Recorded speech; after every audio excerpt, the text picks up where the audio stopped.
January 27, 1971, at the Cobo Center in Detroit. The San Francisco Warriors aren't the Golden State Warriors yet. Not officially. Not the version of the name we carry around now. They're still San Francisco, still in the last stretch of that identity. On this night, they walk into Detroit with a losing streak, dangerous opponent, and a roster full of names that should make a basketball historian sit up a little straighter.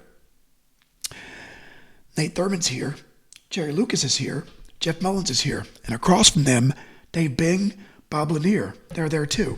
They're still young enough that the league hasn't fully figured out what kind of massive problem they're going to be. Somehow through all of that, the player who takes the night is Ron Williams. Not the Hall of Famer or the franchise monument, not the guy history automatically reaches for first. Ron Fritz Williams, the guard from Weirton, West Virginia, the West Virginia University program, an athlete so gifted the Dallas Cowboys drafted him, even though he didn't even play college football. He chose basketball. On this night, with the Warriors and the Pistons tied after 3 quarters, he becomes the Blade. San Francisco and Detroit are tied at 89 going into the 4th. Then the Warriors hit Detroit with 40 points in 12 minutes. 40. Ron Williams finishes with 34, officially the best scoring night of his NBA career. And the Warriors win 129-112. This is Warrior 22, and today's idea is simple. Sometimes a player's whole story is hiding in the night when the famous players are all around him, and he still becomes the name in the box score. Welcome back to Sports Lab 100. I'm documenting one game per player until I reach 100. Today we're on Warrior 22, Ron Williams. January 27, 1971, San Francisco Warriors at Detroit Pistons. This is one of those episodes where the boxscore gives you the event, but the player bio gives you the reason to care. Because Ron Williams isn't a name that gets passed around casually. Nobody in 2026 is sitting in there saying, you know who we really need to talk about? Ron Williams. It's exactly why we're going to talk about Ron Williams. It's the point of this whole thing. The franchise history isn't only the statues, the retired numbers, championship clips that everybody remembers. It's also the starter who moved the ball, made free throws, took real defensive work, survived bad spacing, and every once in a while looked around and said, actually, tonight I'm going to be the scorer. That's where this game lives. It's not a championship game or an obvious classic. It's a late January regular season game, 1971, played in front of fewer than 5,000 people between two teams good enough to matter, but not good enough to own the league. Honestly, that's perfect, because Ron Williams lived in that same kind of space. Good enough to belong, important enough to start, talented enough to explode, and still easy to lose if you only read NBA history through the biggest names. So let's set the room.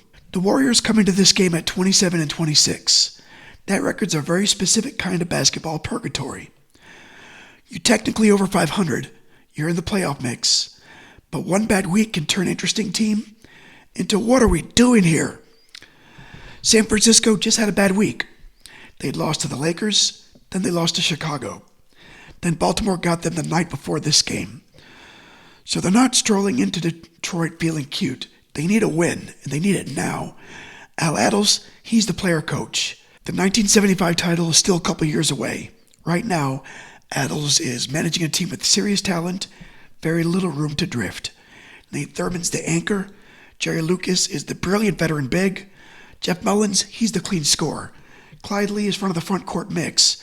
Ron Williams, he's in the backcourt, not as a decoration or a historical deep cut, but as a real rotational pillar. The Warriors' mood is probably pretty easy to understand.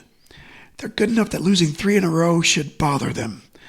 They're experienced enough that excuses aren't going to land, and they're walking into Detroit against a team with a better record, a dangerous guard, and a rookie center who looks like he was built in an NBA lab. It's not an easy place to stop the bleeding, but it's a good place for a serious player to reveal himself. Detroit comes in at 34-18.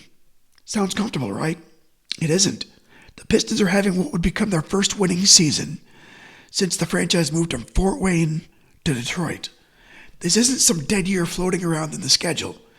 This is a team trying to build legitimacy in its new city. Dave Bing, he's the star. One of the best scorers in the league. He's already a scoring champion. He's a real problem. Bob Lanier's a rookie. The future's not subtle. He's enormous, skilled, productive, and still early enough in his career that you can see the whole thing starting to form. Detroit also has Terry Deishinger and Howard Kameeves in the picture. Jimmy Walker's on the roster too, although he doesn't play in this game. But here's the rough part for Detroit. They can be 34-18, still be stuck in a brutal playoff math problem. Milwaukee's in the Midwest. Chicago is strong. Phoenix is strong.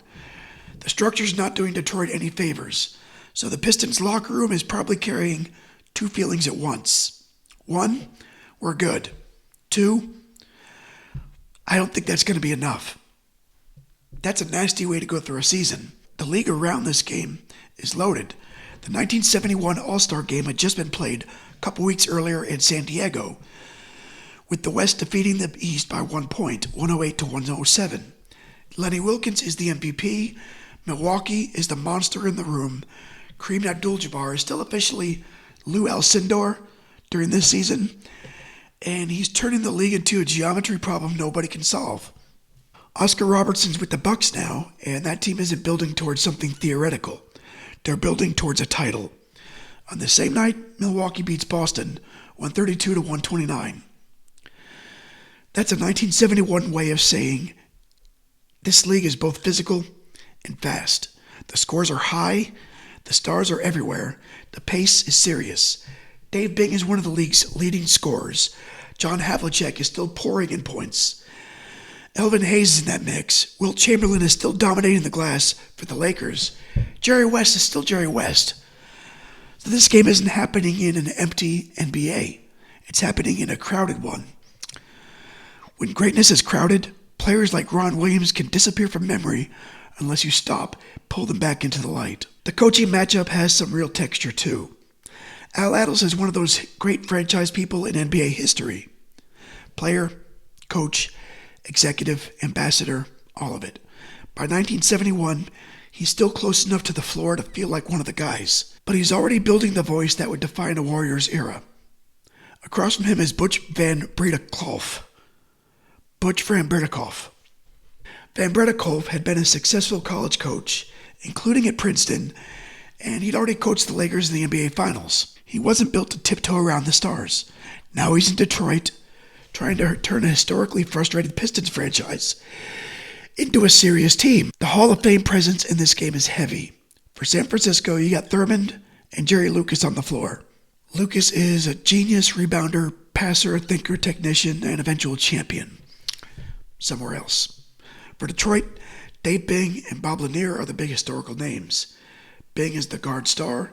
Lanier is the massive young center. The future is right there. But the matchup that jumps out is Thurmond against Lanier because that's the old mountain meeting the new mountain. But the episode matchup is Ron Williams against the idea that only franchise players decide games. Because Dave Bing scores 35, Nate Thurmond scores 30, Jerry Lucas scores 25, Jeff Mullins scores 23. Those are big names doing big name things. And Ron Williams still leads the Warriors. That's the hook. Now, Ron Williams is born in Weirton, West Virginia. He's one of those athletes where the word guard feels too small. He won 11 varsity letters in high school.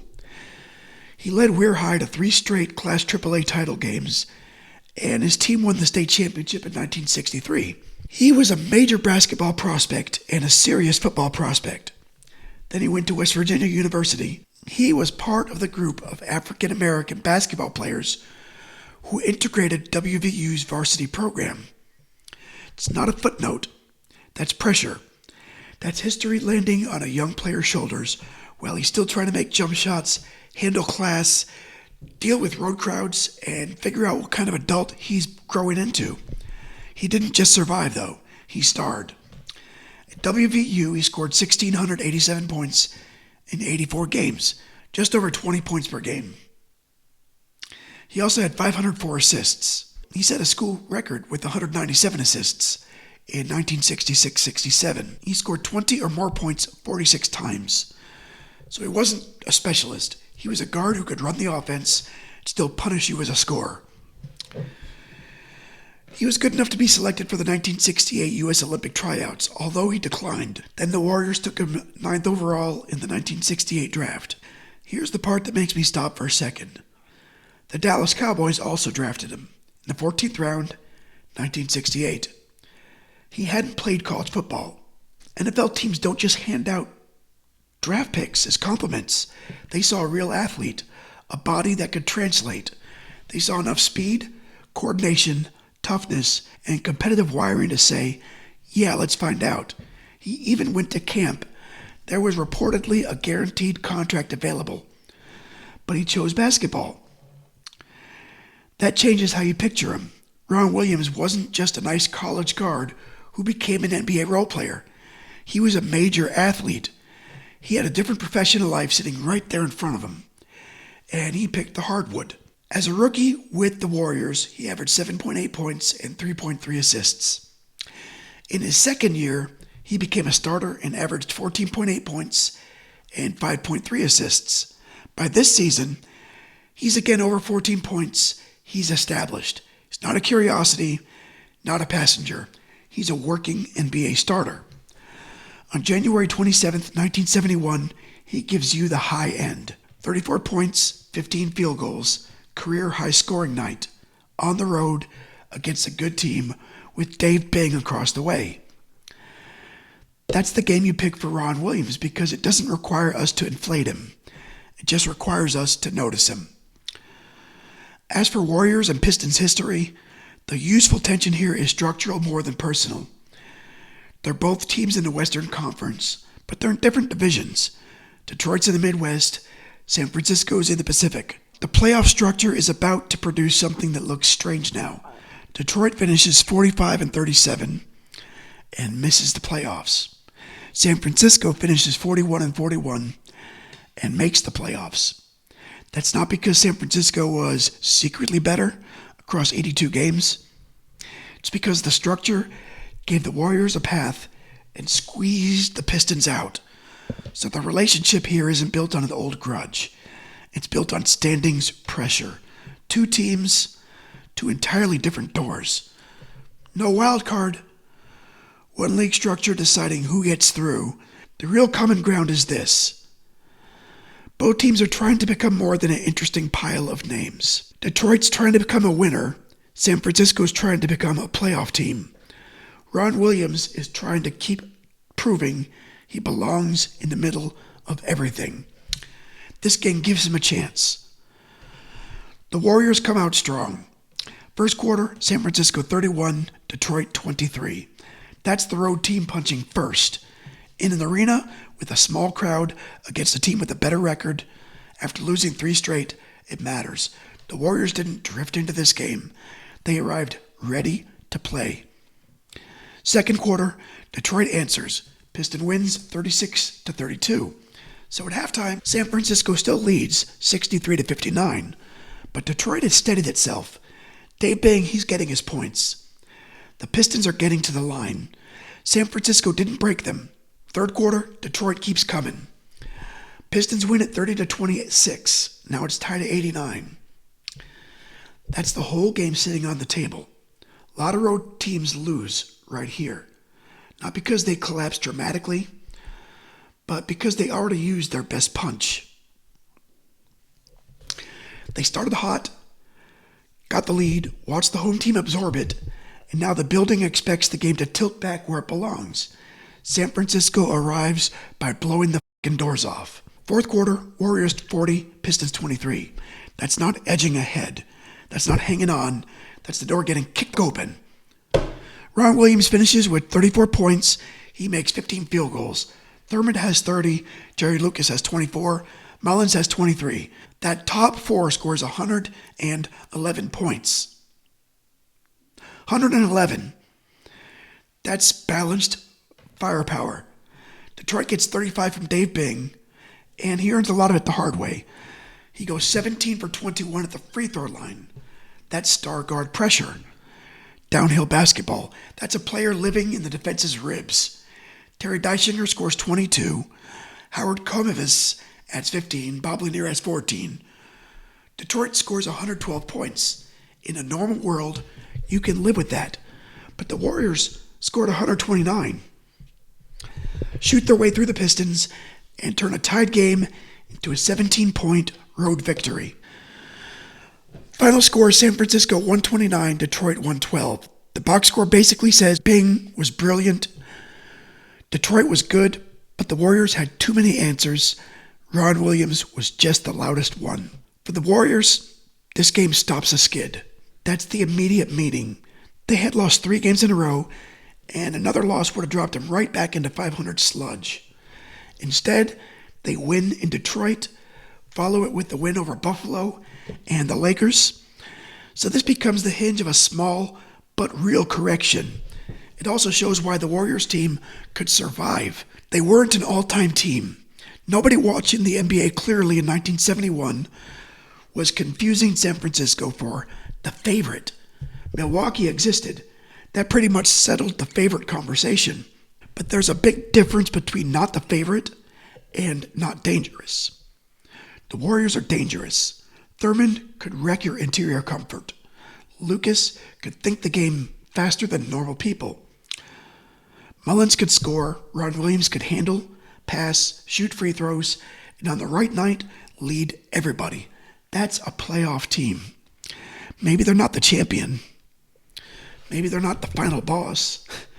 But absolutely they're a team you have to prepare for. For Detroit, this is one of those losses that probably felt more annoying in the moment and more expensive later. The Pistons were good. That's the mean part. They weren't rebuilding in some vague way. They had Dave Bang in his prime. Bob Lanier was arriving. Bruce Van Brendekhoff had them moving towards the franchise's first winning Detroit season. And still, they were trapped. Milwaukee was overwhelming. Chicago and Phoenix were strong. The Midwest Division wasn't leaving very much oxygen. When you finish 45-37, then you miss the playoffs. You don't look back and say, well, those January games, they didn't matter. They all mattered. This one mattered. Home game, tie after 3 quarters, a 40-point fourth quarter allowed. That's the kind of thing that sits there at the end of the year with his hand raised. Detroit did a lot right in 1970-71. On this night, they didn't do enough. So here's the deep dive thing that sticks with me about Ron Williams. He almost had a completely different professional sports life. The Dallas Cowboys drafted him in 1968, even though he hadn't played college football at West Virginia. It sounds like trivia until you sit with it, because NFL teams don't just hand out draft picks like compliments. They don't sit there and say, oh, what a nice basketball player. Let's burn a selection. They saw an athlete. They saw a body that could translate. They saw enough speed, coordination, toughness, and competitive wiring to say, let's find out. And Williams had to choose. That's the part I like. Not because choosing basketball was obviously right or wrong in any way, but because careers are never as clean as we make them look afterward. We look back and make them seem inevitable. Ron Williams, NBA guard. Simple. Except it wasn't simple. It could have been Ron Williams, Dallas Cowboy, or Ron Williams, football, basketball experiment, long before Danny Ainge or Bo Jackson or Deion Sanders. Maybe he gets hurt. Maybe he sticks. Maybe he takes the bigger guarantee and never has this night in Detroit at all. Instead, he picked basketball. And a few years later, he's standing in Cobo Center, scoring 34 against the Pistons, leading a team with Thurman, Lucas, and Mullins. That's not a footnote. That's a fork in the road paying off. There's another small detail with him that feels painfully basketball. He was an excellent free throw shooter, good enough to be in the conversation with the best in the league. His story includes the brutal detail of missing 3 free throws in the final game of the 70-71 season and losing the free throw title race to Oscar Robertson. Hey, that's basketball. One night you're the cleanest hand in the room. Another night, 3 misses stay attached to your name forever. Somehow both things are true. Don't forget he missed 8 free throws in this game. San Francisco finished the season 41-41, perfectly even, not dominant or embarrassing, exactly balanced. Because of the Pacific Division structure, that's enough to get the Warriors into the playoffs. Their reward? Milwaukee. Congratulations, you survived the season. Please report directly to Kareem Abdul-Jabbar and Oscar Robertson. And that goes about how you'd expect it would. The Bucks beat the Warriors 4-1, then keep moving towards the championship. No shame, Milwaukee was a machine. Detroit's ending is stranger. They finished 45-37. 4 games better than the Warriors, but they miss out on the playoffs. That's the piece that makes this game feel more meaningful than a random January win. San Francisco and Detroit are not judged by the same doorway. The Warriors get through theirs at 41-41. The Pistons bang into theirs 45-37. Doesn't mean the Warriors stole anything. They played the structure that was right in front of them. But it does mean Detroit had every reason to be haunted by losses like this one. Ron Williams keeps playing for the Warriors through the early 1970s. He stays useful. He stays real. Then he's traded to Milwaukee before the 1973-74 campaign, which puts him on a team still built around Kareem and Oscar. That Bucks team reaches the 1974 NBA Finals and loses to guess who? Boston. 7 games. So Williams gets close to the top of the league, then he doesn't win the ring, but he still gets into that air. He finishes his NBA career with the Lakers in 1975-76. His career totals aren't gigantic, but they're sturdy. 516 regular season games, more than 9 points a game, more than 3 assists per game, and excellent free throw shooting. After basketball, he coaches, he stays around the game, he teaches it. When he died in 2004, at just 59 years old, the remembrances sound exactly like the kind of player this episode suggests. Jim Barnett called him a great teammate and a class guy. His son Eric said he loved the game and he loved coaching it. That's not a statue quote. It's better than that. It sounds like a person. And that's why this game works for Ron Williams.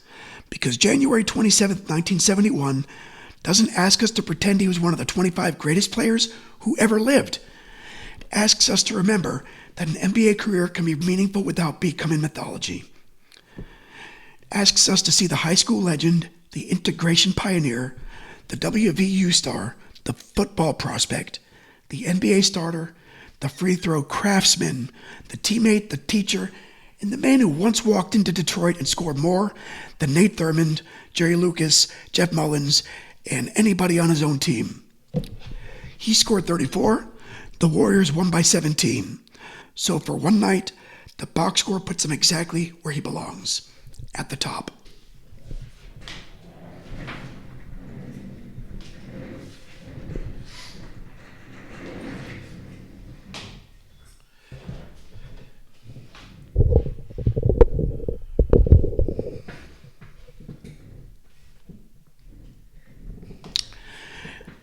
Next time we leave the hardwood and go back to the Astrodome, Astro 47, Darryl Kile. September 8, 1993, that one's a beautiful baseball oddity. Kyle throws a no-hitter against the Mets, and the Astros win 7-1. Yeah, a no-hitter where the other team scores.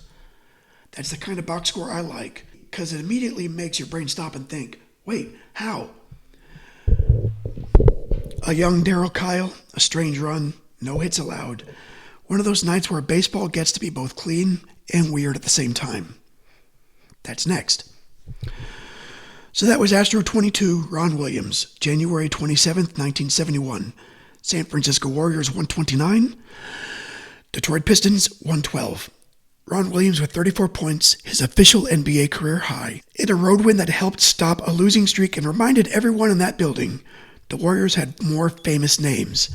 They had a guard who could take the night. I'm documenting one game per player until I reach 100. Thanks for watching Sports Lab 100. Stay kind, keep moving, and I'll see you next time.